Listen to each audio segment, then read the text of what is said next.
नमस्कार दोस्तों, पेश है रहीम प्रश्नोत्तरी। पहला प्रश्न है, रहीमदास किस समय के माने जाते थे? रहीमदास किस समय के माने जाते हैं? क्वेश्चन थोड़ा गलत हो गया है। रहीमदास किस समय के माने जाते हैं? भक्तिकाल, आदिकाल, वर्तमान काल या रीतिकाल? तो दोस्तों रहीमदास माने जाते हैं भक्तिकाल के। कब के? भक्तिकाल के। इनका जो रचना काल हो भक्तिकाल का है। अगला प्रश्न है दोस्तों, इनके व्यक्तित्व से अकबरी दरबार गौरवान्वित हुआ था और उनके काव्य से हिंदी समृद्ध हुई।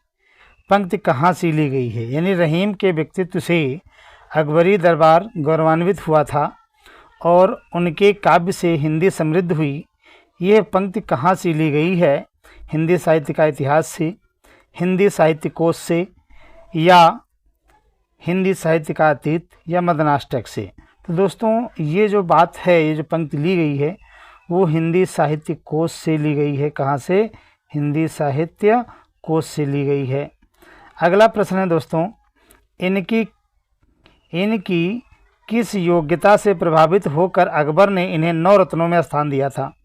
ज्ञान की तरक्की को देखकर, तर्क शक्ति को देखकर, या बोलने की या दौड़ने की?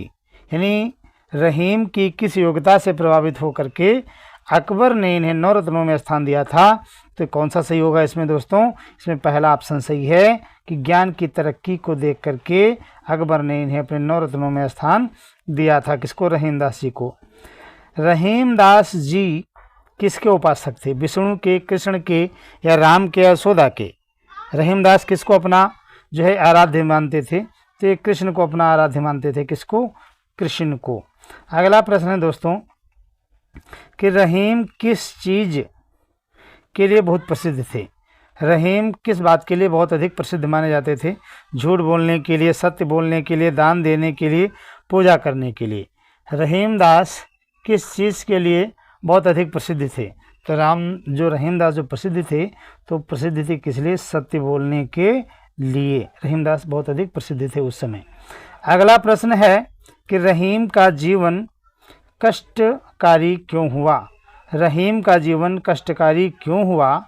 बहरेपन के कारण, अंधेपन के कारण, बीमारी के कारण, या नज़रबंद होने के कारण? तो इसमें कौन सा ऑप्शन सही होगा दोस्तों कि रहीमदास का जो है जीवन कष्टकारी क्यों हुआ था? आपको बताना है, जल्दी से बताइए भाई। तो इसमें क्या है? सही ऑप्शन होगा कि नज़रबंद होने के कारण रहीमदास का जीवन अत्यधिक कष्टों में व्यतीत हुआ था, कि इन्हीं राजा ने जो है नज़रबंद कर दिया था। रहीमदास किस से प्रभावित होकर सत्य की ओर झुके? रहीमदास किससे प्रभावित होकर सत्य की ओर झुके? मतलब किसके प्रभाव से सत्य को ये मानते थे? पिता, पुत्र, पत्नी, या मित्र? तो इसमें क्या सही होगा? इसमें क्या सही होगा दोस्तों? पिता के कारण ये जो है सत्य को अधिक मानते थे। एक अच्छे कवि होने के साथ साथ रहीम अनुवादक भी थे। क्या यह सच है? होना चाहते थे? हाँ, नहीं, या कभी नहीं? रहीम अच्छे कवि होने के साथ साथ अनुवादक भी थे, ये बात सत्य है। इसलिए इसमें क्या सही होगा? इसमें क्या सही होगा? हाँ। क्या सही होगा? हाँ सही होगा। अगला क्वेश्चन है दोस्तों, रहीम किस प्रकार के कवि थे? काव्य परक, बोध परक, नीति परक, या ज्ञान परक? कौन सा सही होगा? बताएं जल्दी से। हाँ ठीक है, आपका जवाब सही है। तीसरा सही होगा, नीति परक। रहीम नीति परक जो है वो थे।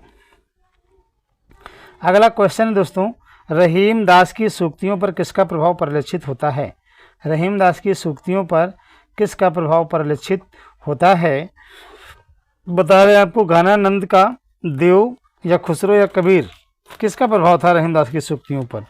तो ज़्यादातर प्रभाव था किसका? कबीर का। अगला प्रश्न है, रहीम की कृष्ण परक रचनाओं पर किसका अधिक प्रभाव है? सूर हरिदास व्यास का, कबीर का, खुसरो का, नंददास का? किसका है? सूर हरिदास व्यास का जो है रहीम की कृष्ण परक रचनाओं पर अत्यधिक प्रभाव दिखलाई पड़ता था। बरवा नायिका भेद में जो भी मनोहर और छलकते हुए चित्र हैं वो भी सच्चे हैं। कल्पना के झूठे खेल नहीं, उनमें भारतीय प्रेम जीवन की सच्ची झांकी है। ये कथन किसका है? आपको बताना है। हजारी प्रसाद द्विवेदी का है, या फिर रामचंद्र शुक्ल का है, या रामस्वरूप चतुर्वेदी का है। तो महावीर प्रसाद द्विवेदी का है। किसका है? तो दोस्तों इसमें दूसरा ऑप्शन सही होगा, आचार्य रामचंद्र शुक्ल का। अगला है दोस्तों, रहीम का तादात्म्य भाषा और भाव दोनों ही दृश्य से किससे अधिक मिलता जुलता था? आपको बताना है कि रहीम का तादात्म्य भाषा और भाव दोनों ही दृश्य से किससे अधिक मिलता जुलता था? तुलसी से, कबीर से, खुसरो से, या फिर जायसी से। तो दोस्तों इसमें क्या होगा? तुलसीदास, क्योंकि तुलसीदास से इनकी बड़ी घनिष्ठ मित्रता थी। अगला प्रश्न है दोस्तों कि पात पात को सींचबो, बरी बरी को लोन, रहमन ऐसी बुद्धि को कहो करेगो कौन? पंक्ति किसकी है ना? कौन भाई इसका लेखक कौन है ना? कि पत्ता पत्ता सींचा जाए, बरी बरी पर लोन डाला जाए, ऐसी बुद्धि का कौन इस्तेमाल करेगा? रहीमदास की उक्ति है दोस्तों, रहीम ने इसे लिखा है, रहीमदास। अगला प्रश्न है दोस्तों, कविता कहो दोहा कहो तुलन छप्पे छंद, बेचो यही विचार कह यही वैरवे रसकन। किसने लिखा है? बताइए भाई। गणानंद बिहारी रहीम चतुर्भुज दास। किसने? रहीमदास ने। किसने लिखा है? रहीमदास ने। अगला प्रश्न है दोस्तों, श्रृंगार सोरठा कृति रहीम की है, इसमें अब तक कितने छंद मिले हैं? श्रृंगार सोरठा रचना है एक जो रहीम ने रचा है, इसमें कितने छंद प्राप्त हुए हैं ये आपको बताना है। इस रचना के श्रृंगार सोरठा के अब तक मात्र 6 छंद ही प्राप्त हुए हैं, यानी चौथा ऑप्शन इसमें सही माना जाता है। अगला प्रश्न है, रहीम की कौन सी रचना अभी तक अप्राप्त है या नहीं मिली है? रहीम की कौन सी रचना अभी तक नहीं मिली है? रास पंचाध्यायी, श्रृंगार सोरठा, मदनाष्टक या बरवै? कौन सी है भाई? बरवै भी एक रचना है इनकी। तो श्रृंगार सोरठा और मदनाष्टक रहीम तो ये बरवै तो मिलती हैं, कि रहीम की जो रास पंचाध्यायी है ये अभी तक प्राप्त नहीं हो पाई है, ये ध्यान रखिएगा दोस्तों।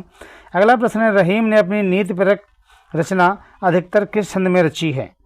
रहीम ने अपनी नीतिपरक रचना अधिकतर किस छंद में लिखी है भाई? चौपाई, दोहा, सोरठा या बरवै? तो इसमें क्या सही होगा?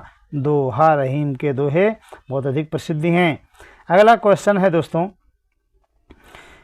कहाँ करो बैकुंठ लय कल्प वृक्ष की छाँव, रहमन ढाक सुहावनु जो गल प्रीतम बाह। रहीमदास जी कहते हैं स्वर्ग में जाकर के क्या करेंगे?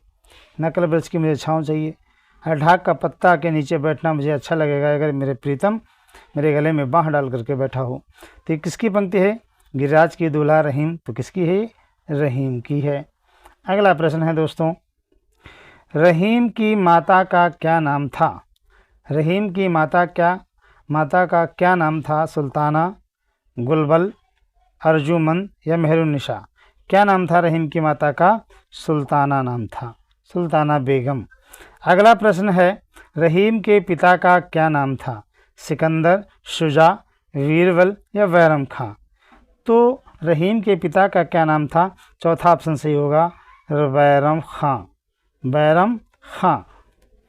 अगला प्रश्न है, निस्दिन सास नदिया मुही घर घेरू पंक्ति के रचनाकार कौन है? सूरदास, रहीम, कबीर, जायसी? तो कौन होंगे? रहीमदास। निस्दिन सास नदिया मुही घरू, ये रचना जो है पंक्ति किसकी है? रहीमदास की है। रहीमदास का जन्म कब हुआ था? रहीमदास का जन्म दोस्तों 1556 में, 1600 में या 1650 में, या जो है 1700 ईस्वी में। तो रहीमदास का जन्म कब हुआ था आपको बताना है। तो ये हुआ था 1556 ईस्वी में। अगला प्रश्न है दोस्तों, रहीम का जन्म कहाँ हुआ? रहीम का जन्म कहाँ हुआ? ग्वालियर, लाहौर, अमीनाबाद या आगरा? कहाँ हुआ था? कहाँ हुआ था भाई बताएं जल्दी से। हाँ सही है, एकदम राइट है, लाहौर में हुआ था रहीम का जन्म। अगला क्वेश्चन है, रहीम का पूरा नाम क्या था? रहीम का पूरा नाम क्या था? अशफाक साहब, गुलजार, अब्दुल रहीम खान खाना या जगसेन राय? तो रहीम का पूरा नाम था अब्दुल रहीम खान खाना। बड़ा सिंपल प्रश्न है ये। अगला क्वेश्चन समाप्त होते हैं। आज की प्रश्नोत्तरी में बस इतना ही। बाला स्टडी पॉइंट पर आप सभी का हार्दिक स्वागत, अभिनंदन है। आप सभी को धन्यवाद, और मेरे चैनल को फॉलो, लाइक, सब्सक्राइब अवश्य करिएगा। ऑटो प्ले ऑटो प्ले नामक ऐप आप डाउनलोड करें और उसके माध्यम से मेरे चैनल को आप फॉलो कर सकते हैं। धन्यवाद। जय हिंद, जय भारत।